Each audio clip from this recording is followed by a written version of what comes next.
For the past week, the internet has been going wild with allegations that the Family Feud host Steve Harvey has been divorced by his wife of 15 years or more, Marjorie Harvey. You don't even need to know Steve Harvey well to see that he's obsessed and in love with his wife. So you must know how everyone felt on his behalf that despite his love for her, she could still do this. And as per usual, people started dragging Marjorie Harvey on the internet. But the crazy thing was that the news was false.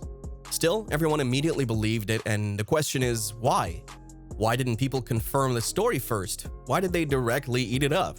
Well, to answer that, we have to get into the video. Social media users are applauding Steve Harvey for his recent defense of his wife and the current misconceptions regarding their marriage, as he's come forward to clear those allegations. Video footage surfaced on Monday of the Steve Harvey Morning Show, and in this video, Steve Harvey talked firmly about the woman he married. The woman I married is a good woman.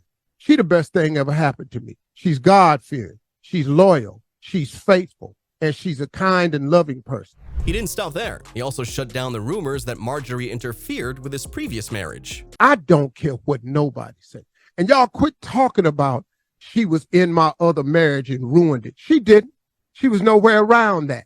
But why was the internet so quick to eat up the story about Marjorie cheating on her husband with his bodyguard? I mean, the internet immediately believed the story without second-guessing it. But to answer that, we have to go down memory lane. To start with, Marjorie was born in Memphis on October 10, 1964. And according to sources, it seems like while she was an 18-year-old college student, she was having a sexual relationship with a big-time substance dealer, Jim Townsend. Jim was married at the time, and he told Unwind with Tasha K that even after finding out the truth, Marjorie continued seeing him because she was too far gone by that point. So it seems like Marjorie has a pattern of being linked to married men. Jim told her that he didn't want any children as he already had 3 out of wedlock. He said Marjorie was supposed to be on birth control pills, but she eventually stopped taking them without telling him, and it was no surprise that she got pregnant. At that point, Jim had already been investigated by the feds for running a smuggling ring. There was Marjorie and my brother Terry, and that was part of the plea bargain. We cut a deal that we would not indict them. He told Radar Online that after the authorities told him they had substantial evidence against his brother and Marjorie, who was pregnant with their second child at the time, he decided to sign a plea deal so Marjorie and his brother would not get indicted. Jim was sentenced to life in prison, and 5 years into his sentence, Marjorie moved on, but they still remain in contact. Meanwhile, Steve married a woman named Marcia in 1981, and they welcomed 3 children. Twin girls Brandy and Carly, and a son named Broderick. According to Essence magazine, Marjorie attended one of Steve's Memphis stand-up shows in 1990. She arrived late, and she walked to her seat.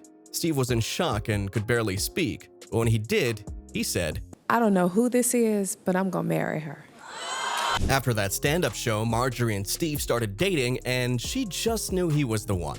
However, Steve suddenly ghosted her. Well, that was due to the fact that, as you know, he was still married to someone else at the time. Marjorie moved on with another drug dealer named Donald Woods, and they welcomed their daughter Lori in January 1997. It looks like Marjorie had a thing for drug dealers because she kept moving from one drug dealer to another. Marjorie and Donald got married a few years after the birth of Lori, and this was around the same time the FBI started investigating Donald and his family's substance operation. Donald was eventually sentenced to 37 months in the federal pen, and well, Marjorie must have decided she was done with that situation because she got divorced in 2001. She began an affair with Steve's bodyguard, William Big Boom Freeman, after her divorce, but their relationship ended. On the other hand, Steve got divorced and moved on with Mary Shackelford, with whom he had his son Winton.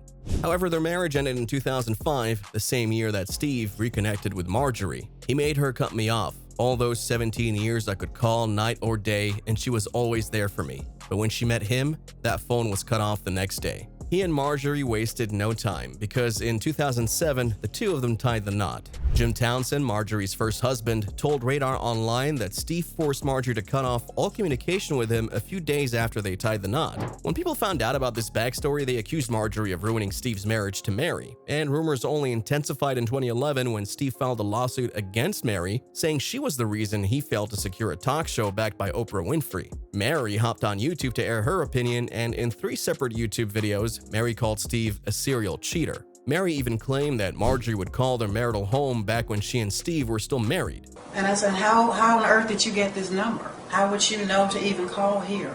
She went into this scenario about she had applied for some position with his suit company and how she was following through on it. I mean, with that kind of backstory, it's easy to see why people were able to eat up the whole sleeping with Steve's bodyguard story, because it seems like this wasn't the first time Marjorie was doing something like that. But the question is, are the stories really true, or were they just coming from a place of pain and anger? The rumors have gone on for years, and both Steve and Marjorie have never cleared the rumors. But it seems like this time people went too far, and Steve Harvey had to come out and address them. The host and comedian further explained that long before Marjorie entered the picture, his marriage with his second wife had long ended, but he just didn't show it to the world. My marriage, I got divorced in 2005. My marriage was over when the Kings of Comedy was out.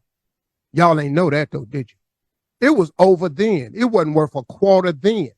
It took us this long to get to the divorce. He also went further to explain that when he met Marjorie, he had nothing, unlike what people think, that he had a lot of money, and Marjorie married him for his money. I lost the radio show we were on in LA on March 23rd, and I lost the only TV show I had May 10th. May 23rd, I lost the radio show, and May 10th, I lost the TV show. Steve Harvey had no money. He further explained that he met Marjorie on New Year's Eve and they became a couple, but you see now this is where the confusion is. Did he meet her during one of his shows? He said that during one of his shows, he met her, so how come all of a sudden he didn't have any shows when they first met? She was with her kids in Hawaii. We got together in 2006. We had nothing.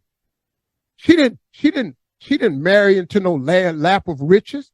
I had nothing. Steve Harvey went further to explain that he proposed to Marjorie at the end of 2006, but when she informed him that she wanted to get married the following year, he just knew that he had to do better financially. He told Marjorie he wanted to build himself, but she said to him that she was willing to build alongside him. They married in 2007, but they still had nothing. He said Marjorie went down that poor road with him and built with him till he became somebody. Still, there was yet another setback because in 2008, the couple's former accountant stole their tax returns and they owed the government $22 million.